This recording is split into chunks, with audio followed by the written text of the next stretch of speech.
¿Qué tal? Buenas tardes a todos. Muchas gracias a Andrea y a Óscar por la invitación. Gracias a todos por conectaros y por asistir a esta sesión. Me encargaron que preparara un poco el tema del acceso radial distal. Yo lo utilizo para procedimientos neurointervencionistas. He hecho una presentación un poco para todos, centrándome en la punción. Y nada, sin más, comienzo a hablar un poquito del tema. En primer lugar, me gustaría deciros por qué en una especialidad como es la neuroradiología, que somos que utilizamos clásicamente el acceso femoral para nuestros procedimientos, hemos dado o nos hemos interesado, o en nuestro caso nos hemos interesado por empezar a utilizar un acceso distinto. Este es un paciente que podéis ver que tiene una oclusión de la aorta distal. Es un paciente que tenía 55 años, se presentó con un ictus y no pudimos acceder por la vía convencional y tuvimos muchas dudas de cuál era el siguiente paso o cómo podíamos hacer para sacar el coágulo. Y se nos ocurrió que teníamos que encontrar algo más sencillo que la punción carotidia. Sabemos que desde 2015 se demostró que el tratamiento de los ictus era eficaz. Nos encontramos casos como el anterior que no pudimos tratar por vía femoral y la punción carotidia directa que nos la planteamos en paciente con RTPA no es lo más recomendable y eso, nos planteamos pues otros accesos. Sabemos que se podía hacer por abordaje axilar, humeral o radial, que son más habituales en otras especialidades cercanas como la radiología intervencionista o la hemodinámica, pero son pocos utilizados en neuroradiología y sobre todo nos interesó este tema de la radial porque las complicaciones parecían menores. Hemos empezado en junio de 2019 y hemos avanzado en complejidad progresivamente. Hemos hecho primero angiografías de un vaso, hemos hecho algún tratamiento de ictus, pasamos a hacer arteriografías completas, hemos hecho un tratamiento de vasospasmo y hemos tratado algún aneurisma intracraneal. Hemos hecho muy pocos tratamientos. Todo esto era nuestro plan establecido relacionado con el abordaje de algún ictus que no pudiéramos hacer de forma del acceso femoral, pero apareció la pandemia del COVID y nos surgió otra necesidad, que es que nosotros para hacer arteriografías por abordaje femoral ingresábamos a los pacientes y hemos empezado a tener problemas desde septiembre para el acceso a las camas debido a que se reservan camas para ingreso de COVID. Entonces, pues nos hemos visto un poco más apretados a desarrollar más esta técnica y a hacer los procedimientos de forma ambulatoria, algo que ya hemos conseguido en muchos casos. ¿Cuál es la experiencia del Hospital Álvaro Cunqueiro? Pues hemos hecho 67 más las 3 de la semana pasada, 70 intentos, que son intentos, no son éxitos. Hemos hecho aproximadamente 70 intentos de acceso radial distal, de los cuales ya veis que la mayoría son diagnósticos, 64, y 3 solo terapéuticos. Al final nos preparamos para la trombectomía, pero solo hemos necesitado hacer una trombectomía por acceso radial, hemos embolizado un aneurisma y hemos tratado un vasospasmo. De los 67 que tenía contabilizados para la preparación de esta charla, hemos tenido éxito en 61 y hay 6 pacientes que no pudimos hacer. Y no pudimos o no quisimos hacerlos, pues tenéis en la parte derecha de la diapositiva los motivos. Un paciente no tenía radiales, otro paciente no tenía cubitales, entonces no me atreví a tener algún problema en la radial. Otro paciente no fui capaz de pincharlo. En otro paciente lo pinchamos bien, fluía bien la sangre, pero no fuimos capaces de progresar una microguía. Otra paciente lo pinchamos con una arteria demasiado pequeña y lo tuvimos que suspender. Y en otro paciente fue por un bucle radial insalvable. Un poco... Hola, ¿qué tal? Hola, buenas tardes. Un poco las características os explico las características del acceso distal. Primero, una valoración del acceso radial frente al femoral, que para los que menos lo utilicen, pues por ejemplo, en mi caso de neuroradiología no tenía ni idea de las ventajas. Supongo que en hemodinámica esto ya está completamente superado, pero sabemos que el abordaje radial tiene menos complicaciones hemorrágicas, los procedimientos se pueden realizar de forma ambulatoria, hay que esperar menos tiempo para que el paciente vuelva a comer, no hay necesidad de suspender tratamientos anticoagulantes o antiagregantes y los pacientes lo prefieren. Hay algún artículo en relación a esto porque les parece menos estresante, menos embarazoso, incluso menos doloroso y que tienen menos dolor postprocedimiento. Para mí, una de las cosas fundamentales es que se puedan hacer ambulatorios y que no haga falta suspender anticoagulantes y antiagregantes. Y otra de las cuestiones es por qué acceder a la arteria radial distal y no acceder a la radial proximal, que es lo que se hacía hasta ahora. Bueno, en principio, porque tiene los mismos beneficios que la proximal y porque tiene menor tasa de oclusión de arterias radiales. Además, la posición y la ergonomía para el paciente y el operador parece buena, es más fácil de comprimir porque es más superficial, el cambio de calibre de la arteria radial distal con respecto a la proximal es despreciable y además, al ser más distal y ya ha dado la rama del arco palmar, en caso de oclusión, el riesgo de isquemia es mínimo. También sabemos que se pueden repetir procedimientos, es decir, el hecho de que pinches una vez en la arteria radial no la vas a inutilizar para otros procedimientos, sino que se pueden repetir varios.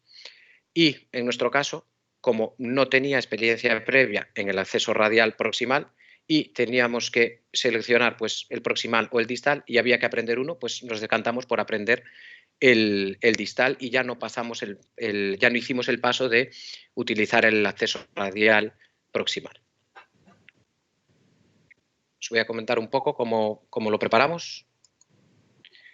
En principio, para hacer un abordaje radial distal necesitamos apoyar el brazo del paciente pues en un soporte. Tenemos varios. Para el lado derecho tenemos el soporte casero, que es esta plataforma que se utiliza para las fístulas, y en nuestro caso tenemos suerte de contar con un, digamos, reposabrazos específico para acceso radial, que es este otro aparato que lo veréis mejor ahora en un vídeo, que permite la colocación de la mano del paciente con la mano mucho más cómoda. Para el brazo izquierdo se coloca simplemente la muñeca encima del abdomen del paciente y aquí en el codo hay un soporte que no tengo foto, pero hay un soporte para que el codo no se le caiga y no tenga que hacer fuerza no tenga que estar aguantando la mano. Esta es la colocación del soporte, digamos, casero.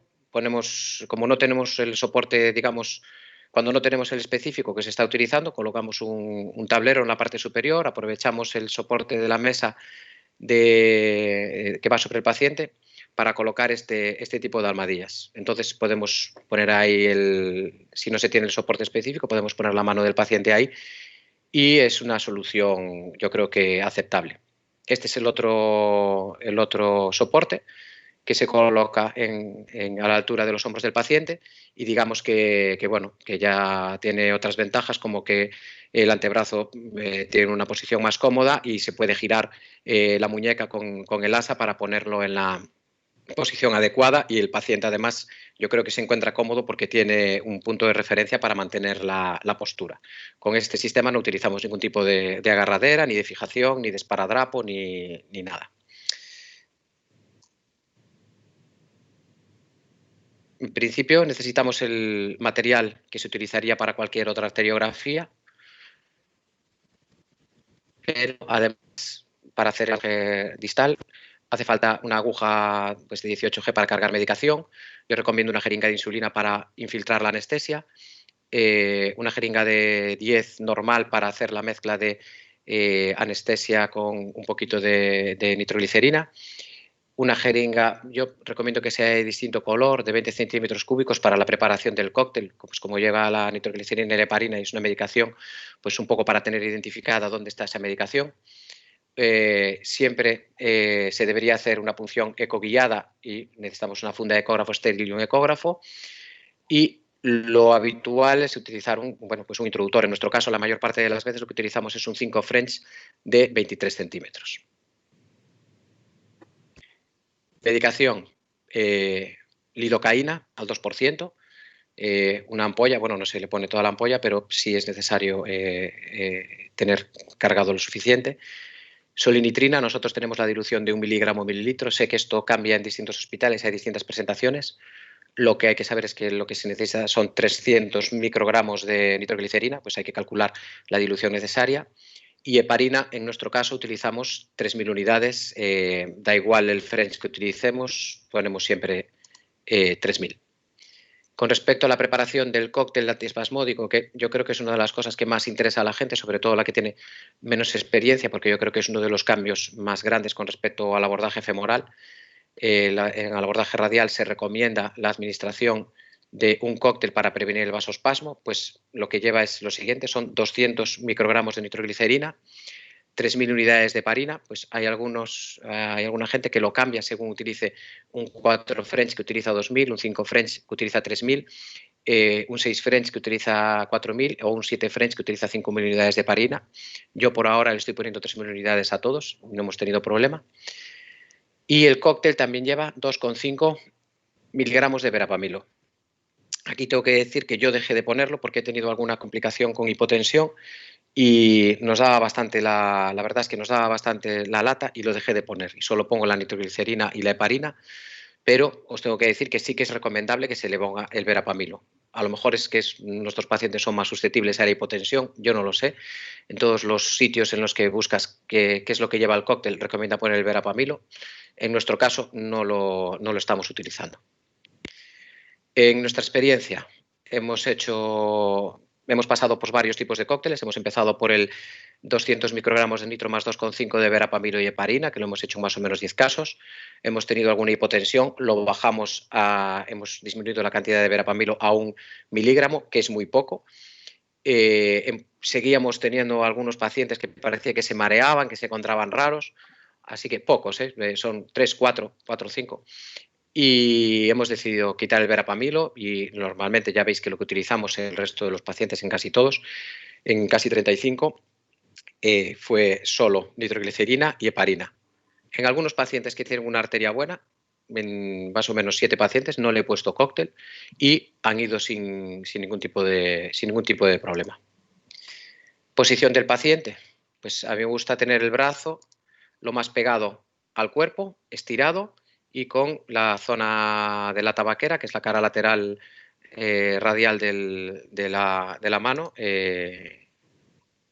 digamos, hacia arriba. Hay que rotar, se pone monoplano, hay que rotar la mesa a 12 grados para poder dar escopia en el brazo si fuera necesario. ¿Vale? Y un poco esto es para preparar cómo preparamos el cóctel. La jeringa de 10 centímetros cúbicos con el cierre normal, con la aguja gruesa. Cargamos 1 mililitro de solinitrina de 1 miligramo por mililitro, con lo cual ahí tenemos 1 miligramo de nitroglicerina. La diluimos con suero. Cargamos hasta 10. Entonces tenemos 100 microgramos de nitroglicerina por mililitro. Con esos 100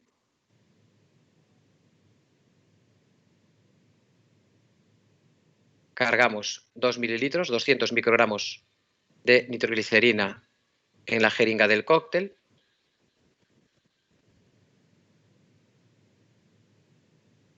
Desechamos el resto confiando en que no nos haga falta para un tratamiento del vasospasmo. Nos quedamos solo con 1 centímetro cúbico, con 1 mililitro, que son 100 microgramos de nitroglicerina.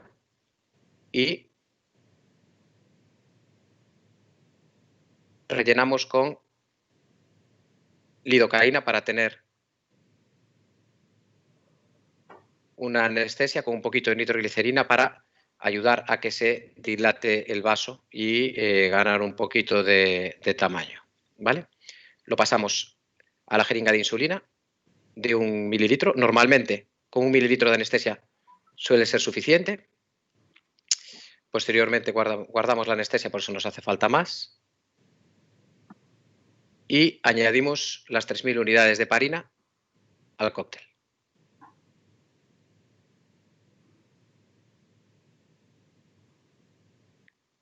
Ahora mismo en esa jeringa de 20 centímetros cúbicos tenemos 200 microgramos de nitroglicerina y 3.000 unidades de heparina. Yo, ya os digo, normalmente no le pongo el verapamilo.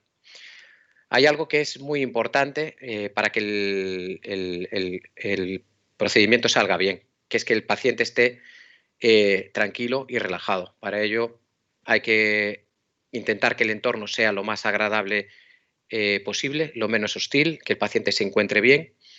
Y si hay algún indicio de tensión o de estrés, hay que valorar darle pues una benzodiazepina o un traquimacin de 0,5, por ejemplo, sublingual, o incluso plantearse una sedación de entrada.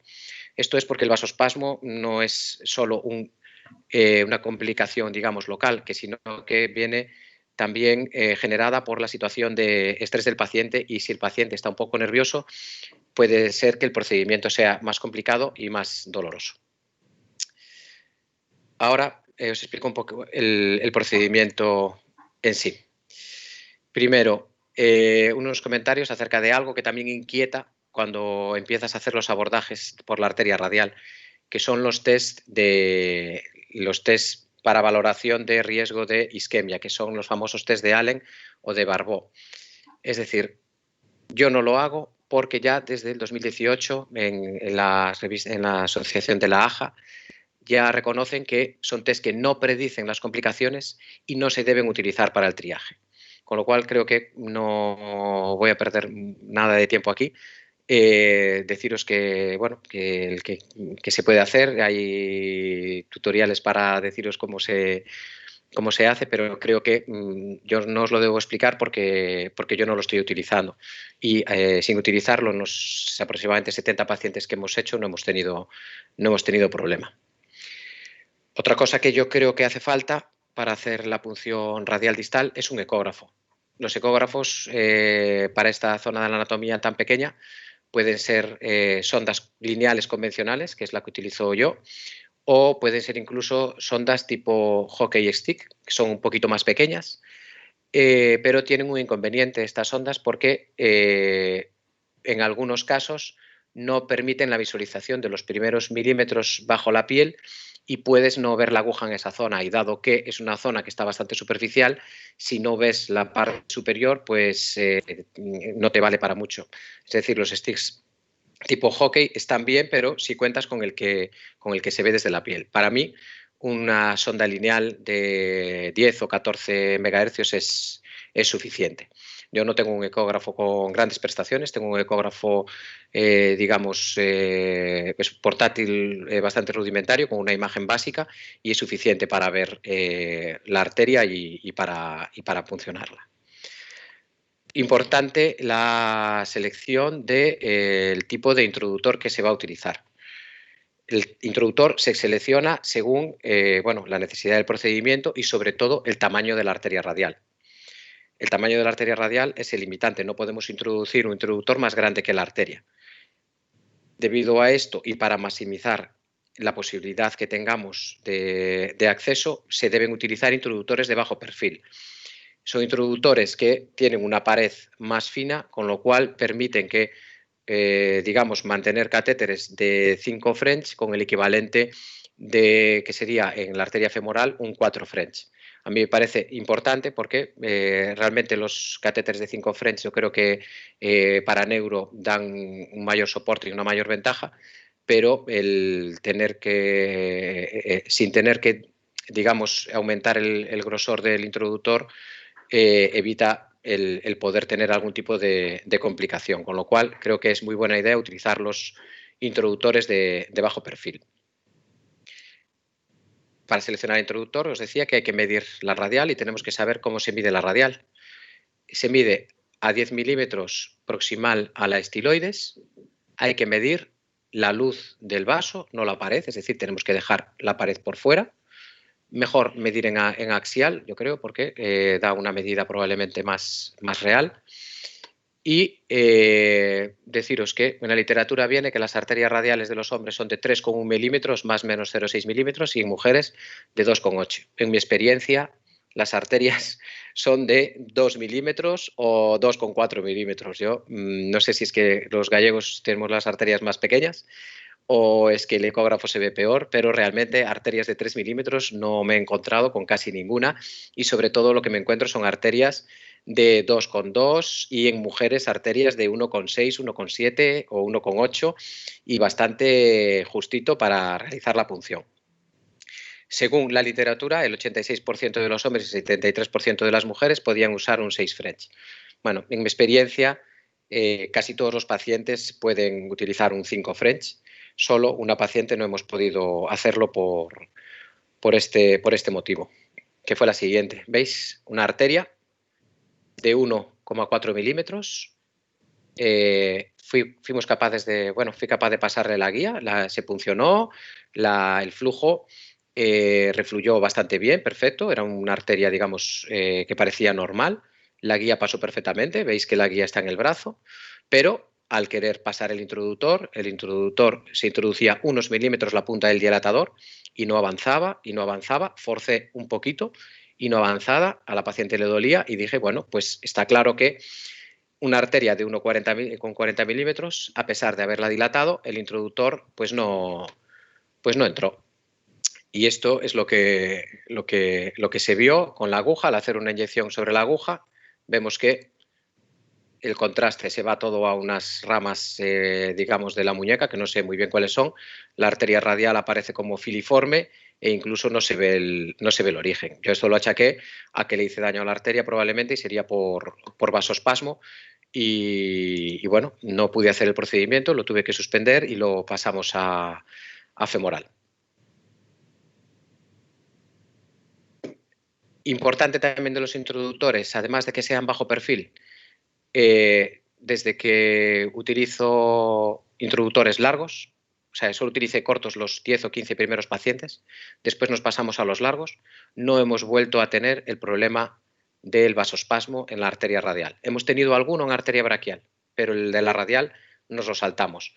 Son introductores que entran muy bien, se colocan muy fácil, te ahorras todo el trayecto de la radial, casi te deja abocado a la braquial y son, yo creo que mucho más cómodos para los pacientes porque además cuando eliminas el dolor de cuando rotabas un poco el catéter para intentar subirlo a una carótida complicada, que siempre hacía un poco de fuerza en el antebrazo y parecía que dolía un poco, eso lo eliminas completamente, con lo cual yo he dejado de utilizar los introductores cortos, se colocan muy bien los largos y dan confort al paciente y además dan, digamos, más confianza para el manejo para subir los catéteres a los troncos supraórticos.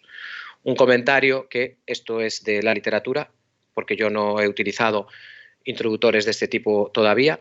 Es decir, los catéteres de bajo perfil y largos de Merit, por ejemplo, son completamente hidrofílicos, entran muy bien y se retiran muy bien, casi no producen vasospasmo, no tienen problemas, pero si utilizan otros catéteres largos, como pueden ser el Neuron Max para los ictus, recordad que la cubierta hidrofílica es de peor calidad y tienen tendencia a quedarse atascados, con lo cual sigue siendo una recomendación usarlos con un introductor corto.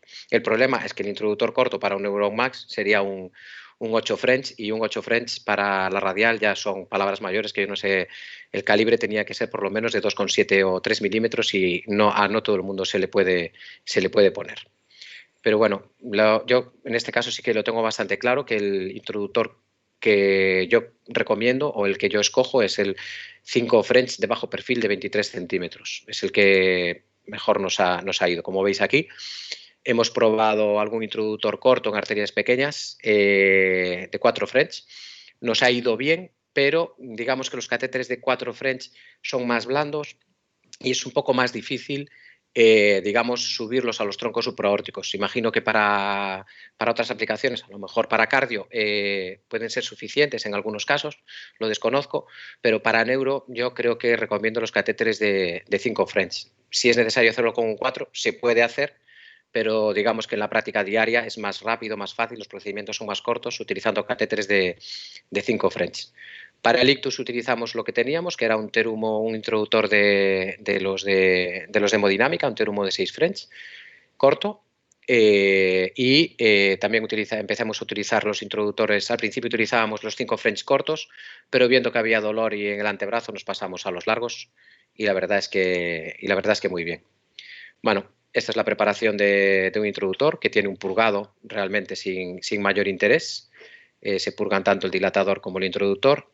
Yo el tip que tengo para contaros en esto es que la aguja viene recta, perdón, la guía viene recta y a mí me gusta darle un poquito de curva, porque la aguja recta, digamos, la guía recta, tenía la sensación de que como que se me clavaba en la pared y avanzaba peor. Desde que le doy la curva, yo me siento mucho más cómodo. También hay otra gente que dice que la guía debe ser recta. Yo os cuento mi experiencia. Mi experiencia es mejor digamos, con la guía con un poquito de curva. Con ese poquito de curva es suficiente.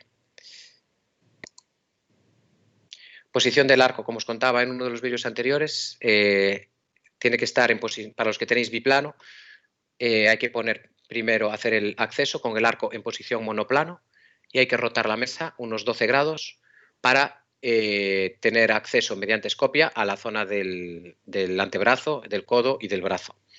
La mano ligeramente, en lateral, paralela al tronco y digamos un poquito en hiperextensión, dejando que caiga el pulgar un poquito hacia abajo. Con el soporte, con el asa es muy fácil colocarla, con el otro pues a lo mejor hace falta fijarla con esparadrapo o con algo. Y, en fin, ¿dónde queremos pinchar o dónde pinchamos, dónde pretendemos pinchar? Es la tabaquera anatómica. La tabaquera anatómica, que es una región que está en la cara lateral de la muñeca, limitada por los tendones en el lado cubital extensor largo del pulgar y en el lado radial por los tendones aductor largo y extensor corto. En la parte proximal está limitado por la estiloides radial y en el suelo nos encontramos la parte distal del radio, el escafoides del trapecio y la base del primer metacarpiano. El límite superior o el techo es la piel. Ahí tenéis los tendones que forman el triangulito y la arteria radial pasando, digamos, por el medio. Esta es la zona en la que hay que pinchar. La tabaquera, ¿qué tiene dentro? Pues dentro está la arteria radial, hay venas, la vena cefálica, que cuando hace funciones con eco las sueles comprimir, y hay unas ramas superficiales del nervio radial, que la verdad es que no se suelen visualizar con la ecografía. Aquí tenéis una ecografía de muy alta calidad, que normalmente no tiene por qué ser la que tengáis para pinchar. Esta es de muy buena calidad, se ven los tendones, se ven los nervios que normalmente en el ecógrafo que podáis tener vosotros probablemente no se vean. Tampoco tiene mucha importancia porque son finos y es difícil, realmente difícil pincharlos. Y tenéis la arteria radial. Se pincha justo en la depresión que existe al terminar el radio, ¿vale? Hay que evitar funcionar distalmente porque es más difícil de comprimir. Más o menos esta es la posición, ¿vale? Con el ecógrafo justo después de la estiloides radial, altura de escafoides y trapecio, donde hace un poquito antes de donde hace la arteria radial esta rodilla. Esta es una imagen con, digamos, el radio, probablemente el escafoides, y esta es la zona en la que hay que pinchar. Ya veis que es una proyección longitudinal. Pinchar dentro de la tabaquera, no pinchar fuera. En mi experiencia corta, pero ya va siendo alguna, es que al principio cuando se empieza hay bastante tendencia a que el pinchazo sea distal. A mí me gusta aconsejar forzar un poco, intentar forzar proximal. Es decir, cuando se empieza, creo que es mejor consejo intentar irse hacia proximal que hacia distal. Aquí un poco pues es el ver que se puede palpar la zona donde están los tendones, se puede localizar el punto de punción justo donde está el hueco. Ahí está, se palpa más o menos. Al principio incluso lo marcaba para tener una orientación de dónde poner la anestesia, ahora ya lo dejé, ya no lo hago. Y el pinchazo es importante, decir que no es en esa dirección, no es en la dirección del brazo, sino es un poquito en oblicuo, ¿veis? Que va dirigido como hacia el cuerpo, no va dirigido hacia el antebrazo, ¿vale? No es, en esa dirección no es, sino que es, digamos, una dirección oblicua, ¿vale? Esa es la dirección, un poco oblicua. Técnica del pinchazo, pues primero la anestesia. La anestesia que habíamos preparado, recordad que lleva 9 partes de lidocaína al 2% y una parte de nitroglicerina. Se pone para aumentar un poquito el calibre de la arteria y que sea más fácil pinchar y que no haya vasospasmo. Se puede poner con un mililitro, con la aguja de insulina, con eso suele ser suficiente. La verdad es que no suele haber que poner nada más. Hay pacientes chicas, jóvenes o alguna persona que te parezca que puede hacer un poquito de vasospasmo, que con la experiencia se va sabiendo quiénes son. Claramente son tirando a jóvenes y digamos, en las mujeres que tienen tendencia a tener las muñecas más pequeñas, un poco más. Se puede poner un poco más de anestesia a lo largo de la arteria, en la cara, digamos, volar de la muñeca, y se puede poner ahí un poquito de anestesia. En mi experiencia no es necesario. Por ahora, poca experiencia, pero con infiltrar 1 mililitro en la zona de la punción suele ser suficiente. La punción, a mí me gusta utilizar la aguja metálica hueca de 21G, la guía Spring Oil, también hay gente que le gusta, a mi compañero el doctor Gil, le gusta la guía de acero. Bueno, yo creo que esto es según gustos. Hay que dar una pequeña curva, pinchar con un ángulo de 60 grados en la dirección más o menos medial oblicua, no en la dirección del antebrazo, lo que os explicaba con el vídeo anterior. No es necesario realizar la incisión con el escalpelo, el introductor entra realmente bien y se desliza realmente bien. Y yo creo que solo se debe puncionar una pared y no realizar la punción de atravesando las dos paredes. A continuación, una vez que tenemos la aguja en el interior de la arteria, pasamos la guía. La guía, si pasa sin resistencia, se puede colocar el introductor sin comprobar. Es decir, pasas la guía, pones el introductor. Evidentemente, al inicio, cuando se está empezando con la técnica, se recomienda introducir un poquito la punta del introductor, hacer un roadmap para estar seguro. Porque digamos que la experiencia de que no haya resistencia se coge un poquito con la experiencia. Ante las dudas o cuando se está empezando, un escopiazo. Si el trayecto es normal, que es este trayecto paralelo al cúbito, al radio y más o menos al húmero, ya se ve que la guía es normal, se puede introducir el introductor. Si hay una sospecha de bucle porque la guía no avanza o parece que gira, se pone, introduce un poquito de introductor, se hace un roadmap y se valora ya con la guía cómo hacer el cateterismo o cómo avanzar el bucle. Una vez colocado el introductor, se hemodiluye con sangre el antiespasmódico. ¿Vale? Aquí tenemos un caso de una arteria gallega de 1,69. ¿Vale? Ahí en la depresión, anestesia local. Yo normalmente la pongo sin el eco porque, bueno, ya le pasé el eco previamente, ya sé más o menos dónde está la arteria. Ahí está, 1 centímetro cúbico de anestesia con un poquito, con una parte de nitroglicerina. ¿Vale? El ecógrafo, la aguja, después os enseño las imágenes del ecógrafo. Más o menos 60 grados, aunque eso parece más 30 que 60. Pero bueno, son punciones reales, es el tiempo más o menos que puede llevar. Ya veis que a la primera no tiene por qué ir, incluso con el ecógrafo. Se retira la aguja, se puede volver a colocar. En fin, no es del todo, a veces no es del todo sencillo, pero bueno, se va consiguiendo. ¿Veis? Ese es un flujo habitual de una arteria radial. Puede ser mayor si está más hipertensos. Veis que la guía se introduce con muchísima facilidad. a pesar de tener esa curva, no se engancha, va muy bien. Yo, cuando va así de bien, directamente no doy escopia y directamente paso el introductor. Insisto, probablemente yo al principio daba escopia porque estaba más inseguro y creo que es una práctica recomendable cuando está empezando, que hay que hacerlo, pero creo que no es imprescindible, creo que se puede hacer así con seguridad. Pasamos el introductor, pasa el dilatador, un poquito de resistencia mínima y ya veis que con una fuerza más o menos normal el introductor entra suavemente. Ahí al final costó un poquito más, pero suficiente. Cuando pasa así, eso es porque está mal hidratado. Se puede hidratar un poco más con un poquito de suero y entra, ya veis que muy fácil. Retiramos el dilatador, doblando un poquito doblándolo un poquito. Siempre confirmamos que estamos dentro de la arteria con un poquito de suero y a continuación pasamos a hemodiluir el cóctel. Es decir, tenemos el cóctel y como la nitro pasándola rápido puede ser dolorosa, lo que hacemos es llenar hasta 20 centímetros cúbicos de sangre e inyectarlo despacito, ¿vale?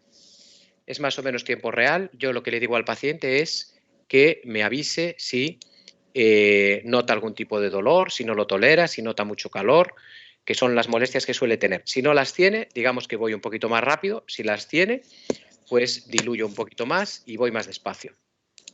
Normalmente el paciente acompaña perfectamente, te dice si le molesta, si no le molesta, y ya sabes la velocidad a la que tienes que ir. Ahí está, se introduce el cóctel y volvemos a lavar el introductor.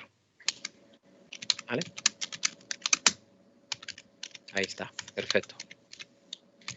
Veis dónde termina el introductor y ahí veis guía y catéter por detrás. Esto sí que es recomendable porque la guía, veis que se puede meter en ramas musculares, una rama hacia un lado, una rama hacia el otro, lo vais acompañando con escopia hasta llegar, veis, aquí se me metió en todas las ramas posibles, por eso no se puede subir la guía a ciega, sino hay que subir la guía con escopia en este caso y llevarla hasta el tórax.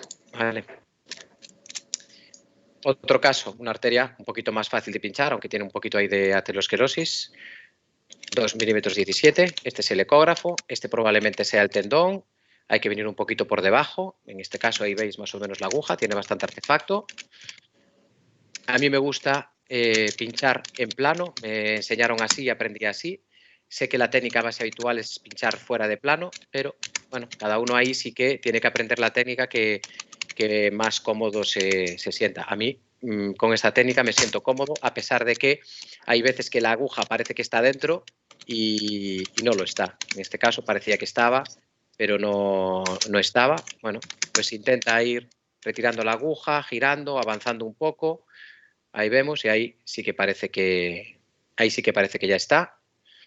Una vez que está dentro, incluso se puede meter la guía a través con control ecográfico, que yo normalmente no lo hago, lo hice para enseñaros cómo se ve la guía. Ahí tenéis la guía al meterla por la aguja y cómo más proximal, en la arteria radial del antebrazo, veis que la guía está perfectamente dentro del vaso. Lo mismo, el introductor os lleva hasta la arteria braquial prácticamente. Se deja pasar la guía y el catéter detrás. En este caso fue más fácil, veis que entró derechito y una vez que está en el tórax ya quitamos la rotación de la mesa, la ponemos en 0 grados y ya nos podemos acercar el biplano si queremos usar el biplano. Otro caso con ecografía y punción más o menos en tiempo real, más fácil, aguja, pinchazo y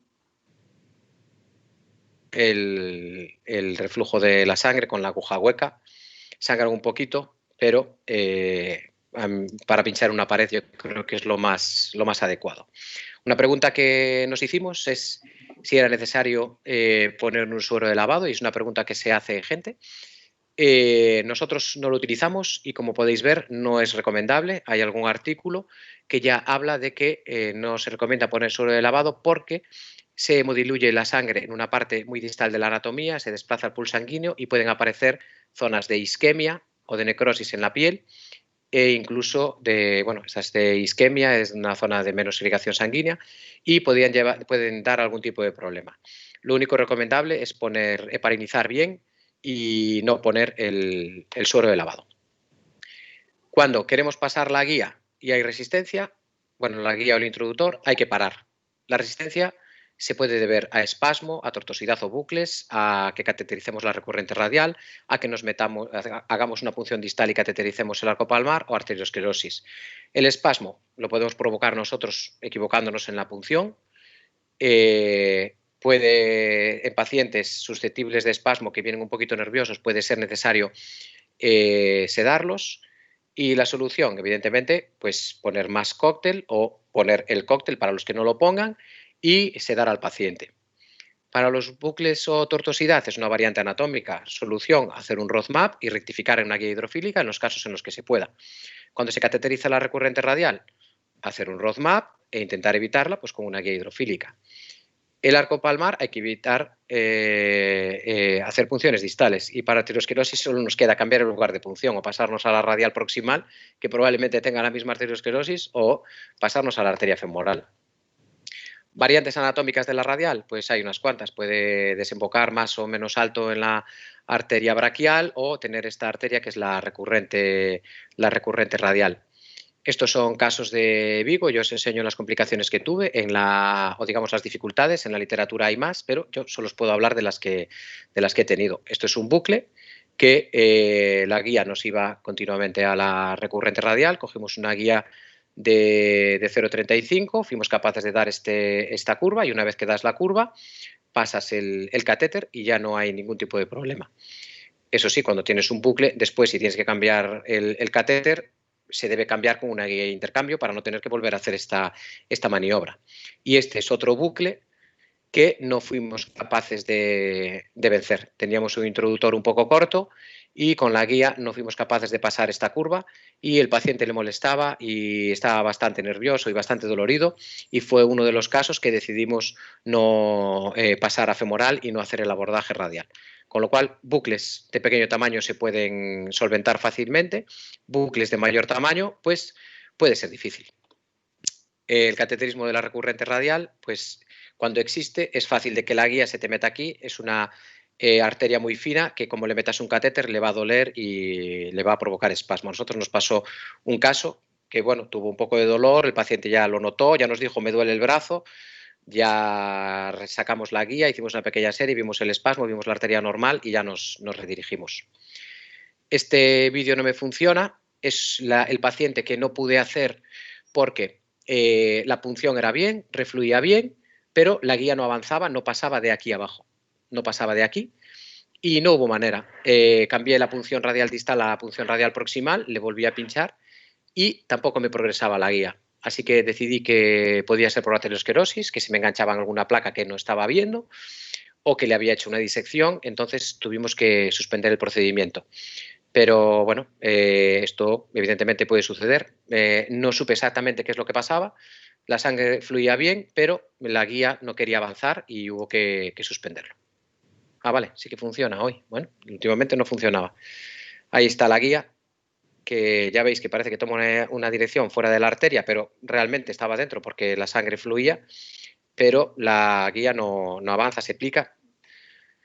Yo imaginé que podría ser una disección. Dos casos de vasospasmo a pesar de tener el introductor de 23 centímetros. Deciros que ya os comentaba antes que el vasospasmo puede ser un fenómeno sistémico. En estos casos son dos mujeres jóvenes que se hizo el cateterismo de arterias vertebrales sin ningún tipo de problema.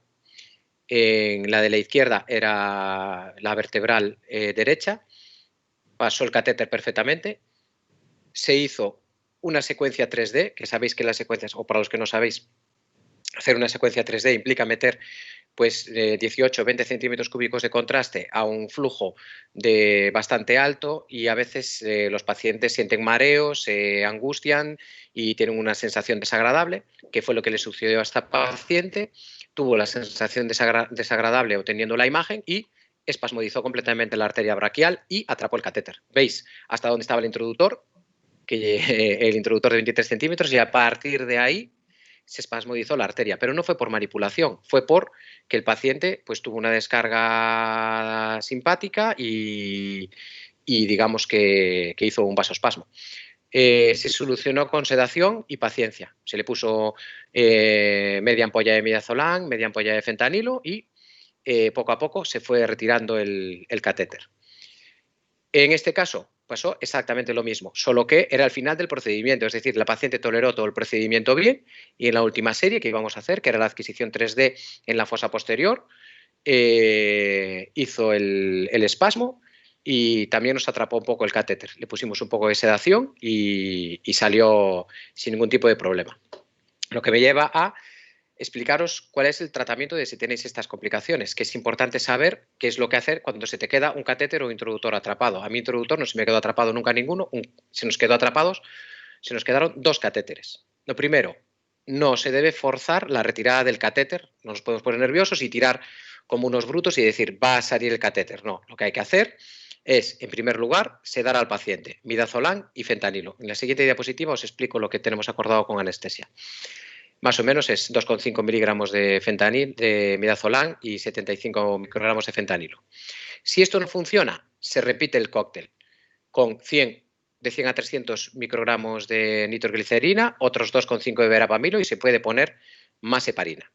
Si esto no funciona, se puede hacer inyecciones con el anestésico local a lo largo del trayecto de la arteria. Con el ecógrafo vas localizando la arteria radial y le haces anestesia tumescente a lo largo de la arteria. Yo a este escalón no he tenido que llegar, aquí no hemos tenido que llegar por ahora, así que hablo en teoría, no en lo que tengo experiencia en hacer. Se habla de que se puede bloquear el nervio mediano, que yo no sé hacerlo, pero consiste en infiltrar anestesia alrededor del nervio y también se puede provocar o forzar una hiperemia en la arteria radial. Consiste en hinchar un manómetro en el brazo donde tenemos el espasmo, 20-30 milímetros de mercurio superior a la presión sistólica, se deja 5 minutos, se comprime comprimiendo la arteria cubital para forzar el flujo a través de la arteria radial, se deshincha rápidamente y eso parece ser que ayuda a que desaparezca el vasospasmo. En nuestro hospital, imagino que en el resto de los hospitales pasa lo mismo con las sedaciones, que a los anestesistas pues no le gusta que se hagan sedaciones sin que haya un facultativo de anestesia para controlarla. Nosotros hemos acordado que podemos poner hasta 100 microgramos de fentanilo, lo que solemos poner es media ampolla de 3 mililitros, que son 75 microgramos, y podemos poner hasta 3 miligramos de midazolam. Normalmente ponemos 2,5, que es media ampolla de 5 mililitros. Le ponemos también oxígeno en gafas y tenemos los antídotos cargados, la naloxona y el flumacenil. Si esto no funcionase, que por ahora no ha sucedido, tenemos que llamar a un anestesista. Nosotros trabajamos en un entorno que solemos tener anestesistas casi todos los días. Si no está en radiología intervencionista, está en la resonancia, si no está en la resonancia está con los de digestivo, si no está con digestivo está en el TAC, con lo cual tenemos una seguridad bastante grande para hacer esto. Nosotros solo necesitamos recurrir a la sedación en 2 procedimientos. Y para ir terminando el procedimiento, hablar unas palabras de la hemostasia. La hemostasia, que es la forma de cerrar el acceso radial distal, es variable. Eso es lo que primero quiero transmitir. No hay una pauta recomendada por el fabricante, que es de hinchar 9 mililitros e esperar 10 minutos e ir deshinchando de mililitro en mililitro cada 5 minutos, que es una pauta muy larga. Cada uno y con cada persona que hablo tiene una pauta distinta. Entonces, nosotros pasamos por varias. Yo os voy a contar las que estoy utilizando últimamente, que no quiere decir que sea la que utilice en el futuro. Lo que hay que hacer es retirar un poco el introductor, unos 4 centímetros. Colocamos la banda de compresión, que la que veréis después en el vídeo, con la marca que tiene, un milímetro aproximada a la punción. Hinchamos el balón 9 mililitros y deshinchamos hasta que sangre, o podemos poner un pulsioxímetro en el dedo pulgar, comprimir la arteria cubital y ir desinflando el globo hasta que aparezca una onda en el pulsiosímetro. Normalmente yo utilizo lo del sangrado. Mantenemos esta presión durante 15 minutos y en pacientes no antiagregados deshinchamos 2 mililitros y a los 5 minutos terminamos. Final, es decir, mantenemos 15, deshinchamos 2 mililitros, esperamos 5 minutos y finalizamos.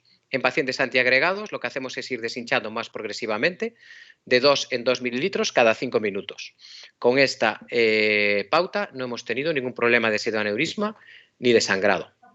Esto lo anoto porque recomiendan, si se hacen intervenciones, además de la banda, colocar un pequeño rodillo en la arteria cubital para favorecer la circulación por la radial. Este algoritmo de deshinchado rápido, ya hay gente que lo ha publicado y no presenta problemas. Esto es una persona que coloca por primera vez una banda de compresión para arteria radial distal. Desinfectamos un poquito con el desinfectante que vosotros utilicéis. Retiramos 4 centímetros, bueno, más o menos, ¿no? Retiramos un poco el introductor. Tomamos la banda, normalmente cambiamos de guantes para que quede en una zona, digamos, que no esté contaminada por la sangre del paciente. Esa pequeña bandita es para hacer para las muñecas cuando son muy grandes. En los gallegos nunca hizo falta utilizarla, es decir, es una extensión. Ahí hay que localizar el puntito, ahí tenéis el puntito, colocarlo 1 milímetro más o menos proximal a la entrada del punto de punción. Ahora se coloca la banda abrazada a la muñeca, digamos, con bastante apretada, sin que que quede bastante, que no quede con holgura, que quede bien firme. Y tampoco que quede tan firme que esté incómodo, ¿no? Porque aquí lo apretamos mucho y parecía que le molestaba un poco al paciente. Entonces se puede aflojar y ahí lo tenéis. Ahí está la banda colocada, se comprueba que el puntito está bien colocado, ahí está, un poquito, 1 milímetro, 2 milímetros cerca del punto de punción. Cargamos 9 centímetros cúbicos, hinchamos el balón. ¿Veis? Comprobamos que está bien y ahora retiramos el introductor. El introductor suele salir súper suave, muy fácil. Son introductores que se retiran muy bien. Ya lo veis y ahora procedemos a deshinchar poco a poco. Con experiencia se puede ir más rápido, ya veis, esa es la primera vez que lo hacía.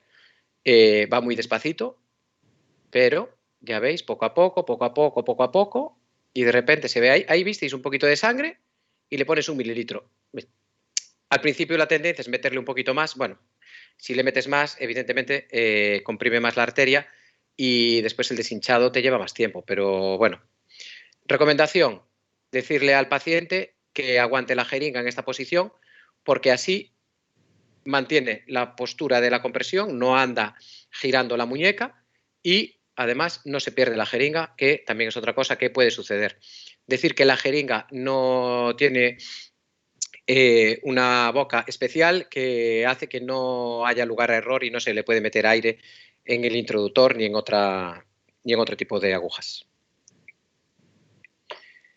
En nuestro caso, normalmente lo que más hemos utilizado ha sido compresión continua de 10 minutos y después disminuir 1 centímetro cúbico cada 5. Esto es lo que más hemos hecho.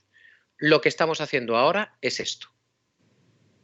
15 minutos, deshinchar 2 centímetros cúbicos 5 minutos después, o sea, a los 20, y terminar una compresión de 20 minutos y no tenemos problema. Si el paciente está antiagregado, lo que estamos haciendo ahora es esto. 15 minutos, sacar 2 centímetros cúbicos cada 5 minutos hasta que se termine de deshinchar el balón. Una vez que el balón está deshinchado, mantenemos la banda colocada y estamos esperando 1 hora para dar a los pacientes de alta. 1 hora después, si no ha habido problemas, retiramos la banda y el paciente se puede ir a su casa. ¿Problemas que puede haber? Pues complicaciones de la punción y cómo prevenirlas. Complicaciones. Estas son las complicaciones que se describen en los cursos y que están descritas en la literatura, que afortunadamente yo por ahora no he tenido. Os digo lo que un poco teórico. Tendinitis, pues si le tocamos al tendón, pues le puede haber una inflamación. Las causas son punciones erróneas, que haga un hematoma o que comprimamos demasiado tiempo. Que se forme un pseudoaneurisma si la compresión no ha sido óptima. No se puede poner trombina en las complicaciones de pseudoaneurismas radiales. Lo que se hace es comprimir. La enfermedad de Battenberg es una, digamos, neuropatía por afectación de las ramas sensitivas de los nervios radiales que producen dolor, entumecimiento y parestesias. Se localizan en el antebrazo distal, o sea, en la muñeca, en la zona del antebrazo y en el pulgar. Las causas pueden ser por la punción o porque nos hayamos pasado con la compresión. Necrosis del escafoides, que le demos al escafoides con la aguja o que le produzcamos una lesión vascular. Y, por supuesto, se nos puede tapar o trombosar la arteria radial. Puede ser por un introductor no adecuado, es decir, si ponemos un introductor demasiado grande, pues podemos dañar la arteria, o puede ser incluso por punciones distales. Esas son las complicaciones descritas. Y estas son las incidencias que nosotros hemos tenido en el Álvaro Cunqueiro. A 3 pacientes les dolió la muñeca durante y a un paciente le dolió después. El paciente que le dolió después lo monitorizamos por teléfono preguntándole qué tal evolucionaba. Al tercer día ya no le dolía. Con un poco de analgésicos, si pusimos ibuprofeno cada 8 horas me parece, lo toleró. Dolor en el brazo. Son 2, fueron durante el procedimiento. Son las pacientes que tuvieron el problema del vasospasmo. Dolor en el antebrazo. Tuvimos un paciente, yo creo que tuvimos más, aquí los debo de tener perdidos por otra estadística. El paciente que vimos antes, que no sé si era una disección radial, si era un vasospasmo, si era arteriosclerosis y que no avanzaba la guía. Tuvimos los vasospasmos en el brazo, que ya os dije. Un cateterismo incidental de la arteria recurrente radial con un catéter. Le dolió un poco, retiramos la guía y el catéter y seguimos el procedimiento. Tuvimos 2 dedos dormidos que pasó al pasar el efecto de la anestesia. Y tuvimos al menos 3 hipotensiones que necesitaron atropina y, digamos, un poquito de atención. En uno incluso tuve que llamar al anestesista que estaba al lado para que me lo monitorizara y fue el motivo de sacar el verapamilo. Trombosis radial tuvimos una, que fue el paciente del ictus. El paciente que utilizamos el introductor más grueso, el Terumo de 6F, sin ser de bajo perfil, y además la compresión se hizo en la unidad de reanimación y no sabemos exactamente cómo fue la compresión. Incluso yo sospecho que incluso se fue con el balón medio inflado y quedó ahí y se deshinchó cuando nos acordamos de él. Al día siguiente apareció con el brazo como con un hematoma y tardó unos días, semanas en desaparecer. Las claves para hacer una buena punción yo creo que son usar siempre un ecógrafo. Yo sé que hay tendencia a pinchar las arterias radiales, evidentemente sin ecógrafo, pero para pinchar la arteria radial distal yo creo que es fundamental. Haces las punciones más dirigidas y aciertas casi siempre a la primera, a la segunda o a la tercera. No se deben puncionar arterias de menos de 1,6 milímetros medidas sin vasodilatar, es decir, yo creo que la arteria que puncionamos el otro día de 1,4 milímetros y que no progresó, no lo deberíamos haber hecho, y menos con un introductor de 5 French, a lo mejor con un 4 French se podía haber hecho. Yo creo que esto es una recomendación buena. Si mide menos de 1,6, no intentarlo. Hay que evitar punciones distales para que se compriman bien y que el procedimiento sea más sencillo. Esto es literatura. Cuanto menor sea el grosor del introductor, hay menos complicaciones, con lo cual hay que utilizar introductores de bajo perfil para maximizar la luz que podemos utilizar. Y cuanto más largo sea el introductor, menos espasmo tenemos, con lo cual hay que utilizar introductores cuanto más largo mejor. Hidrofílicos, por supuesto. Cuanta más heporina se ponga, hay menos oclusiones y la hemostasia debe ser la adecuada, ni mucho ni poco. Si se comprime durante mucho tiempo, hay más tasas de oclusión de la arteria radial. Un consejo para el manejo de catéter, sobre todo para neuro, que a veces subir el Simons o dar la curva es difícil, es mejor eliminar las llaves de la parte proximal y conectar directamente la jeringa de contraste y mantener el catéter lo más estirado posible fuera del, lo que digamos que queda fuera del paciente, fuera del introductor. Y no sé si queréis que os hable un poco de los tips de neuro o pasamos a las preguntas, que es posible, si queréis que os ponga un ejemplo de neuro, o pasamos a las preguntas si os parece más interesante. No sé qué tal fuimos de tiempo. Hola. Hola. Hola, yo creo, Carlos, que vamos bien de tiempo. Vale. ¿Queréis contestar las preguntas o os enseño el caso de neuro? Pues si quieres enseñarnos el cateterismo de neuro y pasamos a preguntas ahora cuando termines. Vale. Esto es un poco redundante, es otro caso completo. Para que lo veáis. La mesa está arco, posición monoplano. Perdón. Arco, posición monoplano. La mesa girada a 12 grados. Ponemos la anestesia. Lo siento, pero a veces se me paran los vídeos. Los voy a ir corrigiendo poco a poco, ¿vale? Decir que el paño es puede ser un paño convencional de arteria femoral, que nosotros no teníamos los de radial. Simplemente cogemos el orificio de la femoral y lo ponemos un poco más lateralizado. Queda descentrado, pero bueno, suficiente. Colocamos el ecógrafo, un poquito de gel.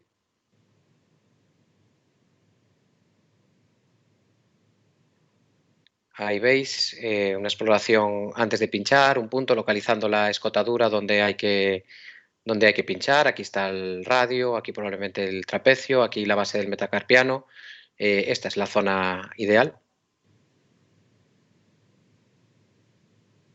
Esa arteria era bastante buena y a pesar de ser bastante buena, pues a veces da un poco de lata pincharlas. Esa es la imagen al poner anestesia, que queda un poquito, a veces hay un poquito de líquido acumulado. Ese es el tendón.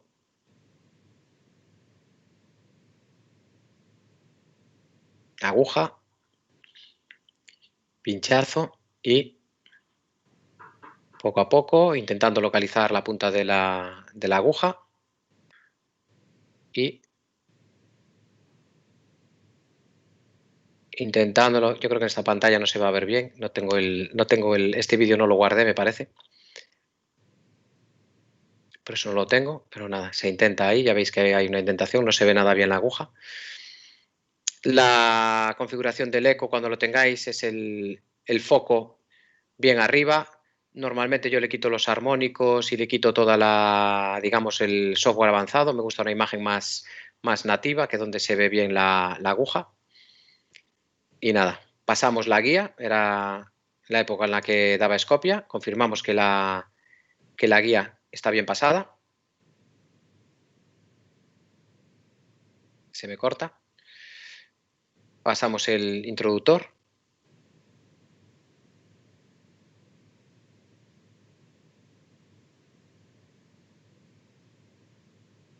Ahí veis, un poquito de resistencia a veces al principio, pero al tacto se nota que es suave, ¿vale? Hay que hacer un poquito para atravesar probablemente la piel, pero ya veis que es suave. A veces es tan hidrofílico que hay que coger una gasa para secarlo un poco y a durar empujarlo. Ahí está, ¿vale?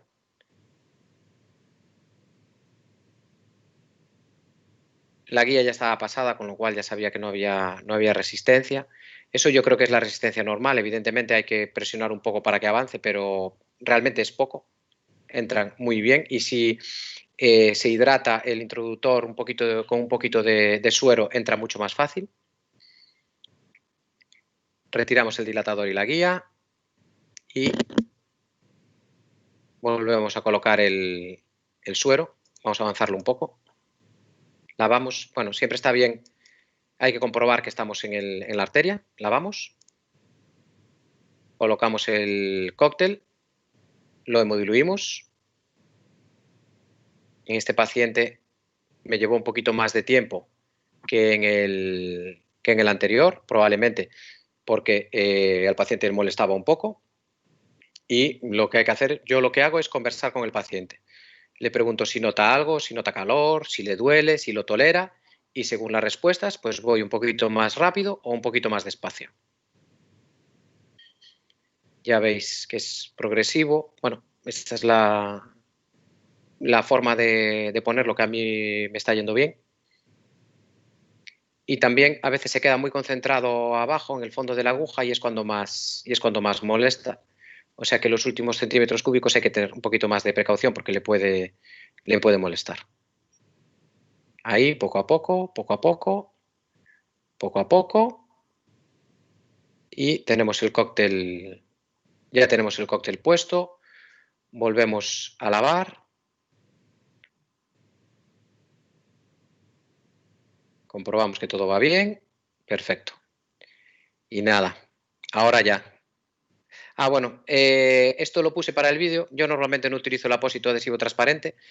Se debería fijar el introductor para que no se desplace. Yo con el de 23 centímetros la verdad es que no lo pongo, me da seguridad de que no se va a salir, son introductores largos y normalmente no lo pongo. Aquí lo puse pues para, bueno, pues como a veces hay que se recomienda, pues lo puse. Normalmente no, el introductor no se mueve y yo creo que no es imprescindible.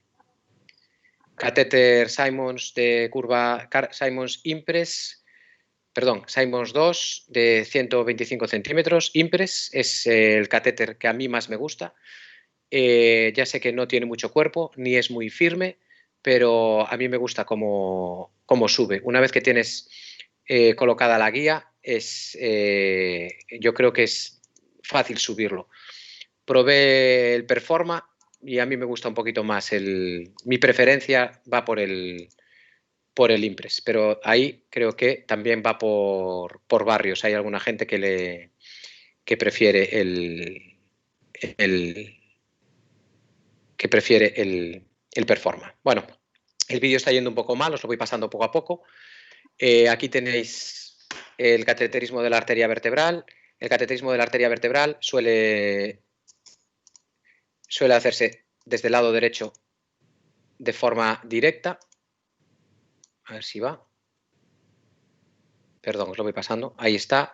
La guía suele entrar directamente, no hace falta ir al callado para nada y se sube el catéter serie sin problema.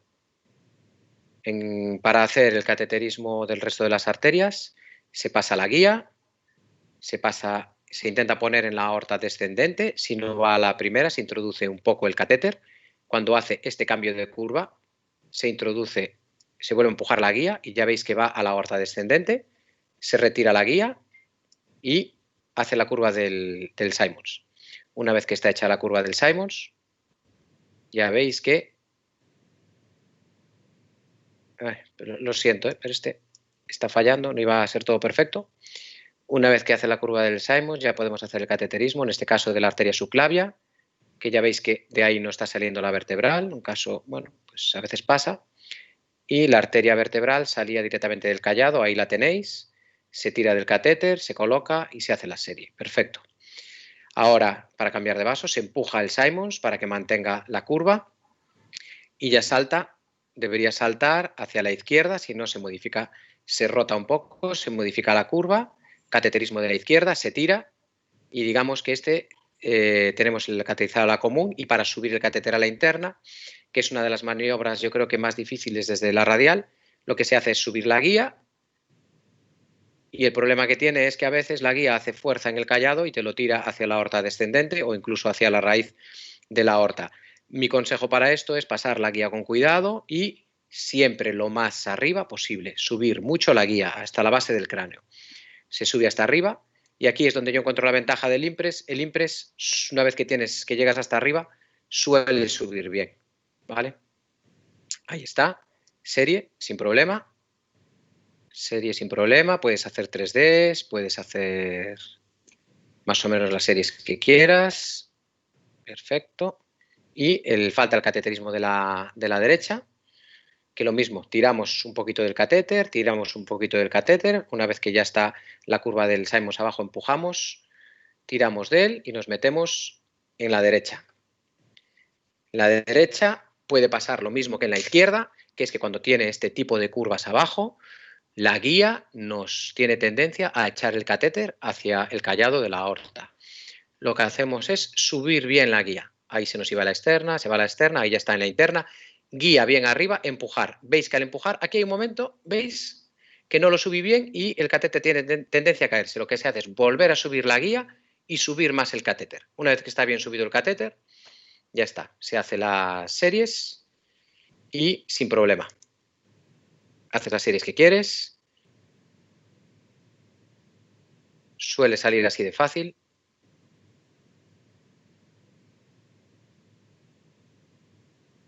Se le puede poner el pulsiosímetro si queréis y si no...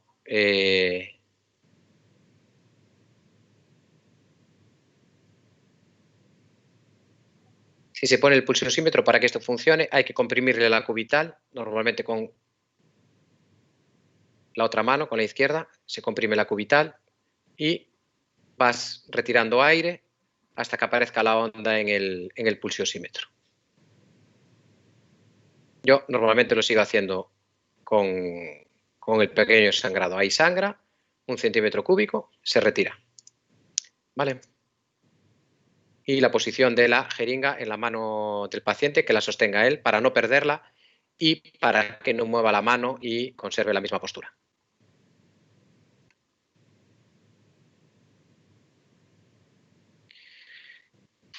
Nuestra experiencia en los cateterismos de neuro. Hemos hecho, pues eso, 67 intentos, hemos conseguido, yo creo que fueron 62 o 61, si no me equivoco.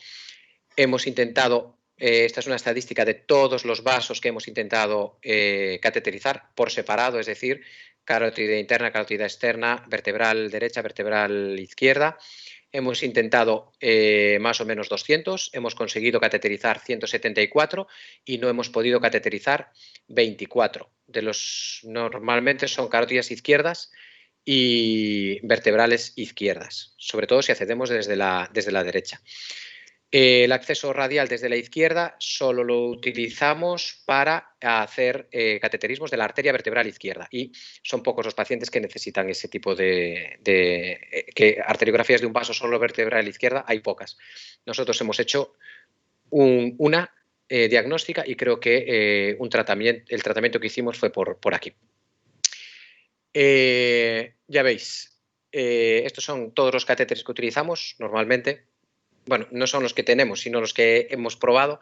El que preferimos es el Simons 2 Impress de 125. Hemos utilizado 52. Si sumáis todos estos catéteres que hemos utilizado, más o menos sale como 80 catéteres, lo cual quiere decir que solo en 15 pacientes más o menos hemos tenido que utilizar más de un catéter. Normalmente con este catéter es suficiente, por lo menos con la forma en la que nosotros trabajamos. Con respecto a las guías, normalmente con la 0,35 de Terumo estándar es suficiente, aunque en algunos casos tenemos que utilizar la STIF y en algún otro caso utilizamos alguna que teníamos en muestra por ahí, que fue la que nos solucionó. Y nada más, aquí hay un poco de bibliografía tradicional de artículos. Bibliografía online, en el Neuroradial Access hay información, en Neuroradiales también.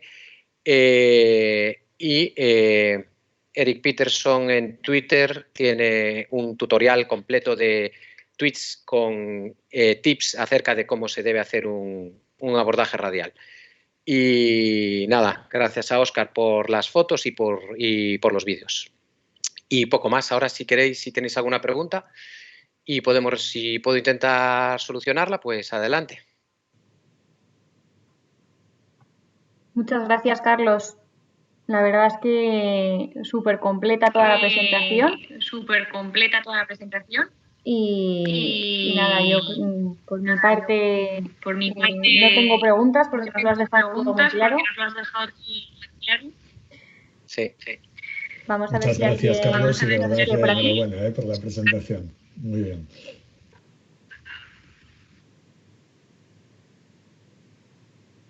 Por aquí Cristóbal dice que muchas gracias, Carlos Castaño igual, Antonio también. Muchas gracias también a todos vosotros por estar esta tarde con nosotros. Por aquí ha levantado la mano alguien. No, se bajó. Parece. A ver. Aldo tiene la mano levantada, parece. Y Andrés Madrid también. Vale. Aldo, si quieres comentar, tienes que activarte el micrófono. Nada, primero felicitar a Carlos por la charla, me parece que fue una exposición muy buena y muy completa. Solo quería hacerte una pregunta, ¿la ecografía antes de pasar la haces antes de pasar al paciente o ya con el paciente en la sala? O sea, me pregunto por si tienes que decir, o sea, ¿en qué momento determinas que la arteria te mide menos de 1,6 y no podrías hacer el acceso radial? Gracias, Aldo. Realmente a mí me gustaría hacer la ecografía antes de pasar al paciente o incluso que hubiera algún técnico o enfermero entrenado que lo hiciera, pero por cuestiones de logística lo estoy haciendo con el paciente en la sala. Si tengo tiempo, lo hago, digamos, en qué momento de trabajo me coge, porque a veces, además de hacer arterio, estamos haciendo otra cosa, pues lo hago antes de poner el paño. Si no, lo que hago es poner el paño y directamente cuando hago el procedimiento la mido y, claro, normalmente las arterias son favorables y no se tienen que suspender. Y por eso por ahora no encontré digamos, la necesidad de hacerlo antes. Yo creo que lo ideal sería hacerlo antes. Lo que pasa es que tienes que estar un poco más pendiente del procedimiento. Así solo digamos que vas a la sala cuando ya vas a empezar. Vale, perfecto, gracias. Andrés Madrid creo que también quería intervenir.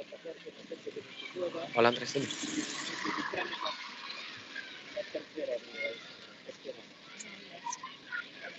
Estás también silenciado, Andrés, por si quieres abrirte el micro y preguntar directamente.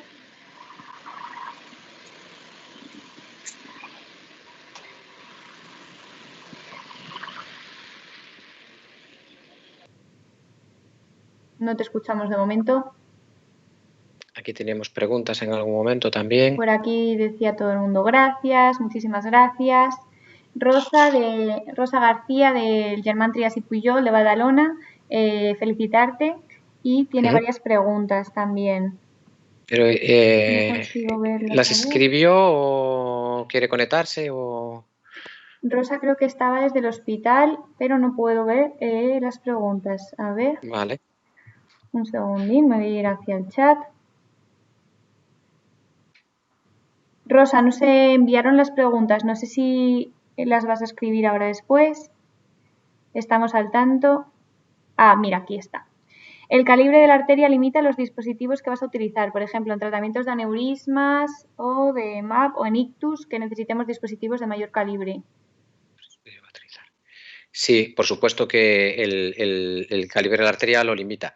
Yo en tratamientos, la verdad es que no me atrevo a aconsejaros porque no estoy haciendo tratamientos. Hicimos un tratamiento de un aneurisma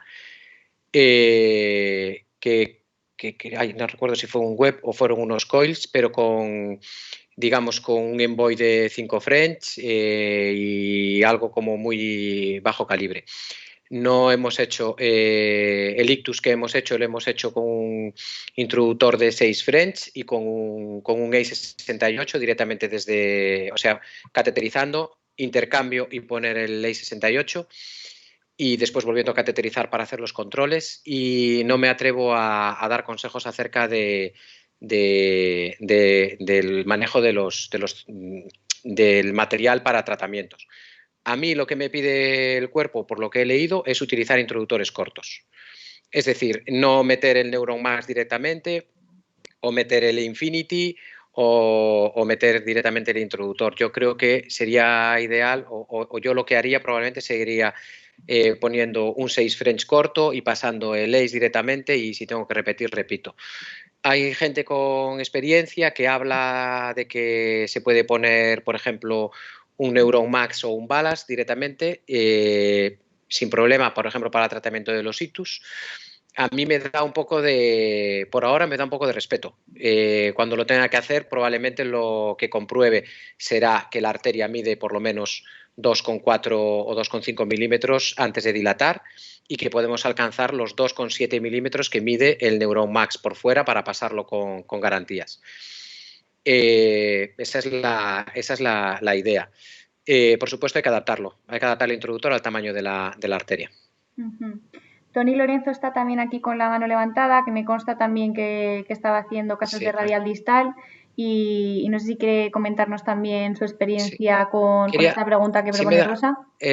Andrea, un momento, si me dejas, que me olvidé de decir una cosa y que es importante, que me pregunta Rosa también, de las recomendaciones después del procedimiento. Les damos el alta 1 hora después de finalizar la compresión. Les damos unas recomendaciones de que tengan la mano en reposo durante 12 horas, pero no las mandamos ni en cabestrillo, ni mucho menos, simplemente se van para casa. Yo les recomiendo que no conduzcan, que no manipulen, que no carguen pesos y que no hagan ejercicio, digamos, con la mano hasta el día siguiente. No estamos haciendo seguimiento. En algunos pacientes al principio sí que se les llamó por teléfono para ver si todo bien, pero no estamos haciendo seguimiento. Si no hay problema, se le da instrucciones de que si tienen algún problema que vuelvan a urgencias. Afortunadamente por ahora no hemos tenido ningún problema.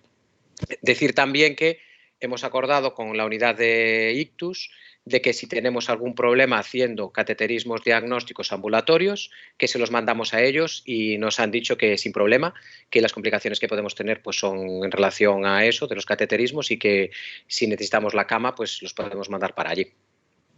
Perdona que te corté, Andrea, me decías. Nada, sin problema. Digo que estaba también Tony Lorenzo, que viene también de Valencia, y sé que estaba haciendo casos de radial distal. Entonces, no sé si quería comentar también algo en relación con la pregunta de Rosa, porque sé que él sí que estaba haciendo tratamiento.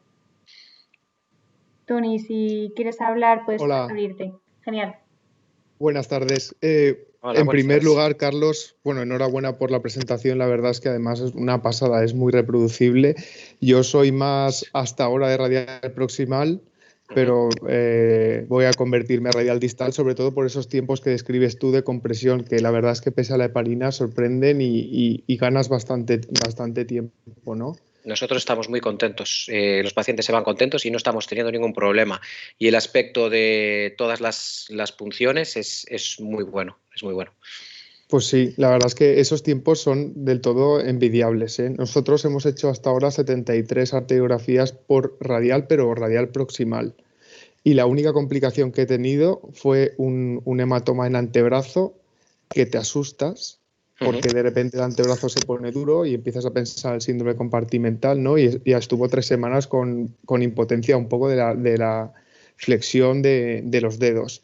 Y eso sí que me hizo plantearme en el radial distal. Y ahora con esta presentación pues acabas de convencerme por completo.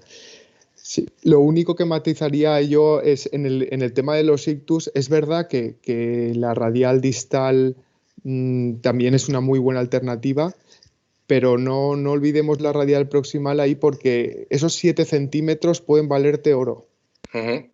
Correcto. Esa es la única cosa que vería yo del tema de radial proximal en detrimento de la distal. Pero vamos, para arteriografía cerebral de lejos yo creo que la radial distal está más que justificada por encima de la proximal. Nuestra experiencia es buena. Estamos llegando a casi todos los vasos que queremos. Hubo casos contados que, por ejemplo, carótidas izquierdas no llegamos a la interna, pero hicimos alguna común y salvamos el estudio. Y bueno, estamos bastante contentos. Con respecto a lo de los ictus, creo que es una cosa muy adecuada lo que has remarcado, pero también insisto, por ahora yo no tengo digamos, la experiencia como para decir lo que me sucede a mí, porque afortunadamente no he tenido que hacer ninguno por ahora. hicimos el que hicimos uno, que logramos sacar el coágulo, pero también fue el paciente que se nos complicó con la trombosis y que hizo también un hematoma feo en el antebrazo, como decías. No sabemos cómo fue la impotencia funcional porque era el plazo que tenía hemipléjico y fue el que se le quedó mal. No fue bien, fue un ictus que no fue bien. Logramos sacar el coágulo, pero no fue bien.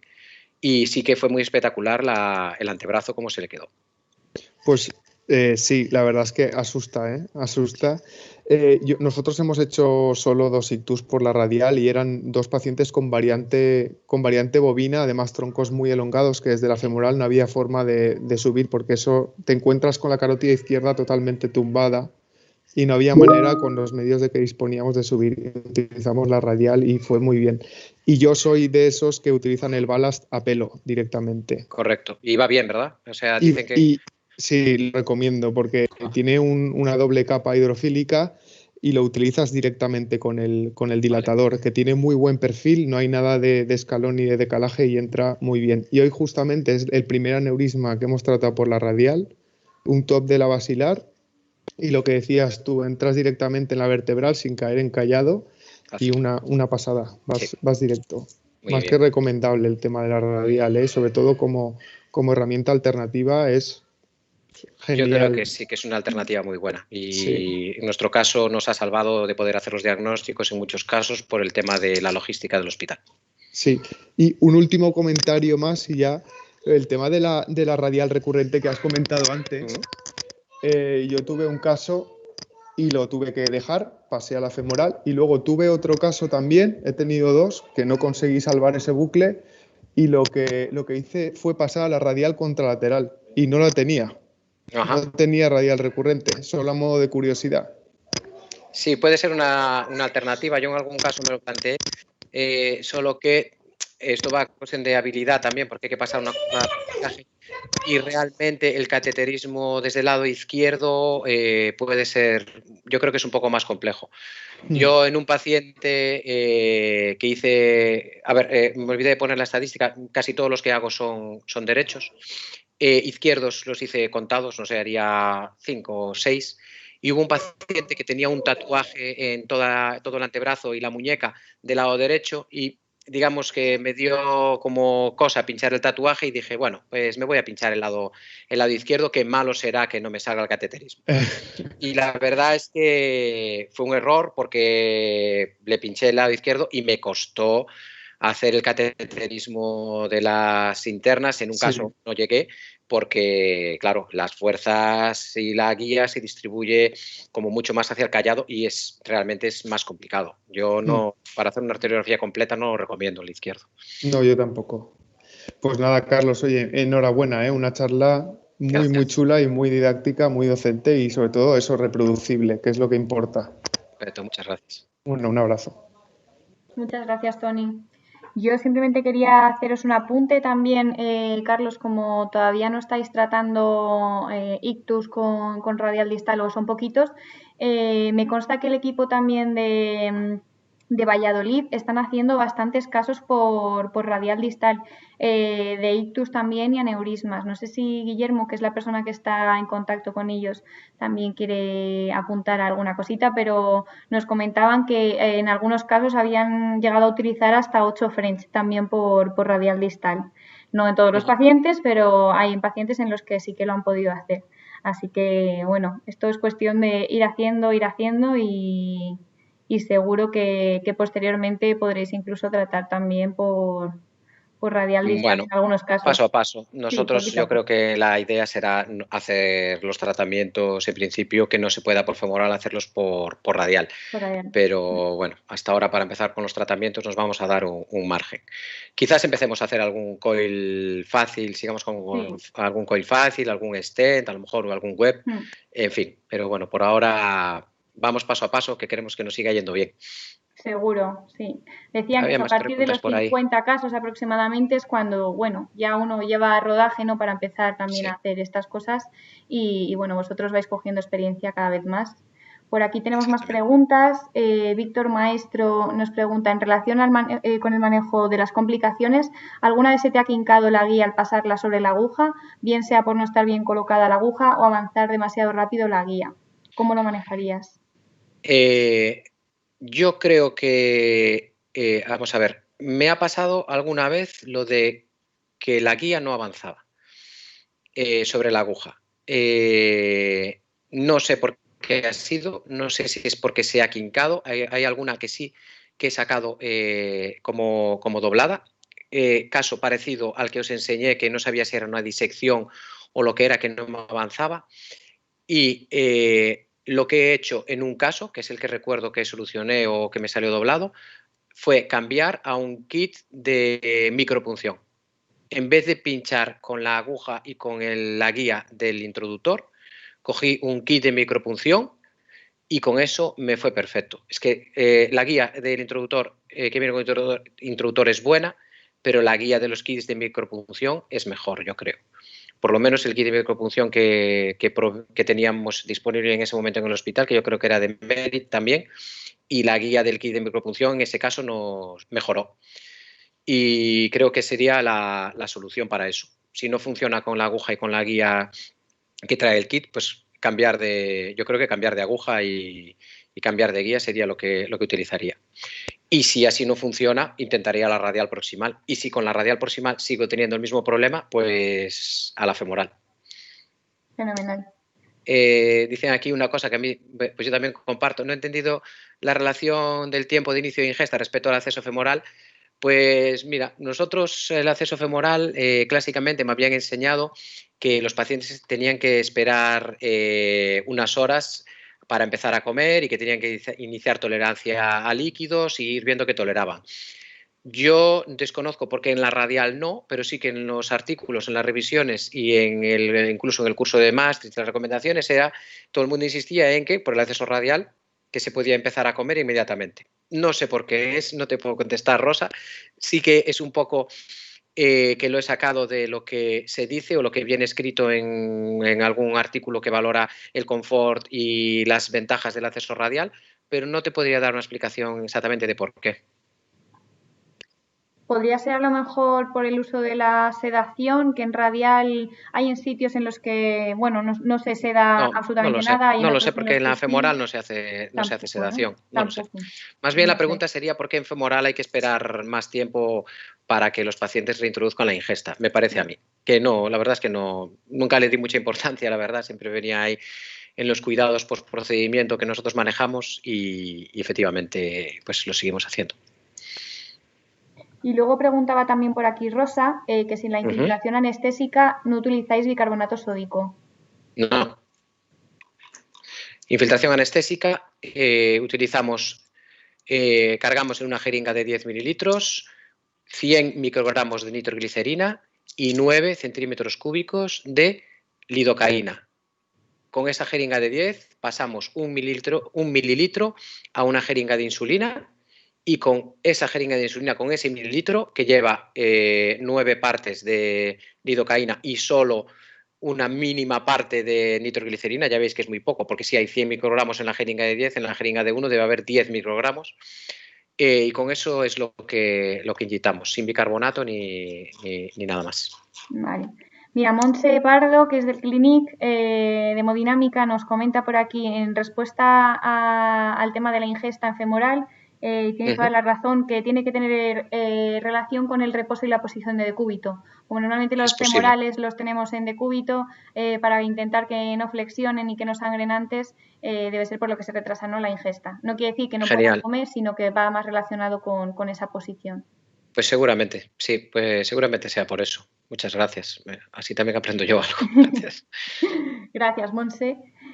Preguntaba alguien por el cóctel antiespasmódico. Esto es el recomendado, el que está. ¿Veis la pantalla? Sí, se ve perfectamente. Vale.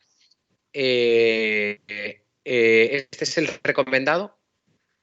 Yo no le pongo verapamilo, pero está recomendado ponerlo, insisto. Yo creo que es decisión de cada uno el dejar de ponerlo. Yo no lo pongo porque a veces estamos por la tarde, no tenemos tampoco el anestesista tan cerca y tal, y no le he visto una clara ventaja, porque en los controles que hemos hecho no tenemos trombosis, no tenemos clínica, no tenemos ningún problema.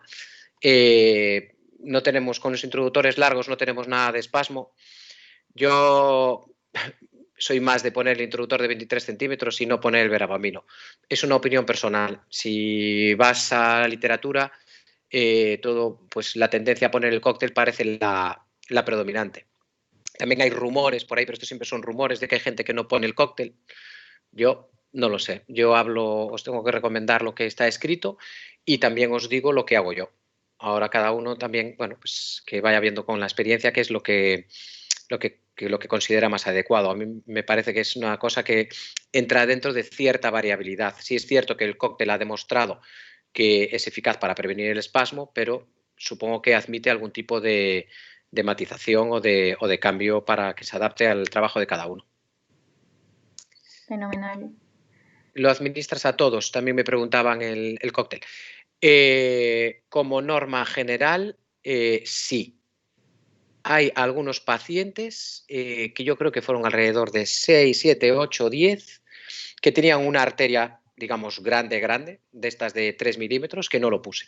Y dije, mira, no lo pongo, creo que no es necesario por el calibre de la arteria, y no lo pusimos y no detecté ningún problema. Tampoco quiero decir que no los llamé a los 2 días para ver si tenía la trombosis de la radial, pero bueno, en principio no ha vuelto ninguno con problemas.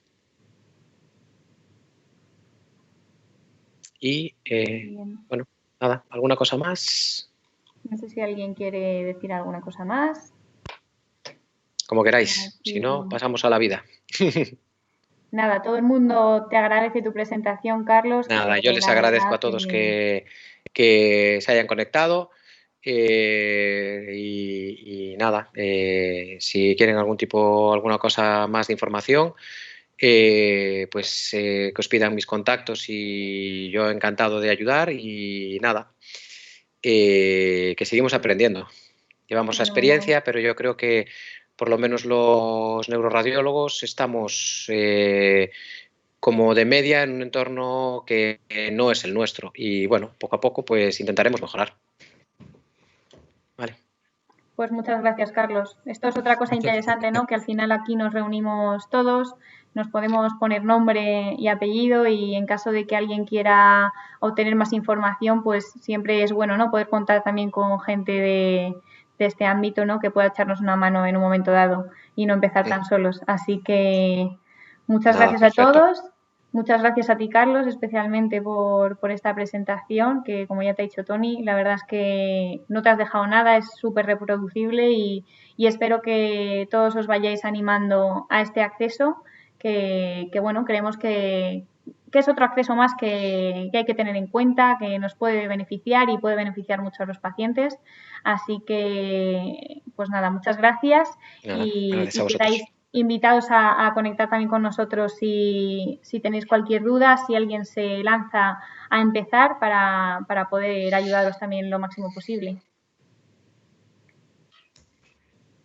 Pues nada, chicos. Gracias. Hasta la próxima. Muchas gracias, Carlos. Muchas gracias a todos. Muchas gracias.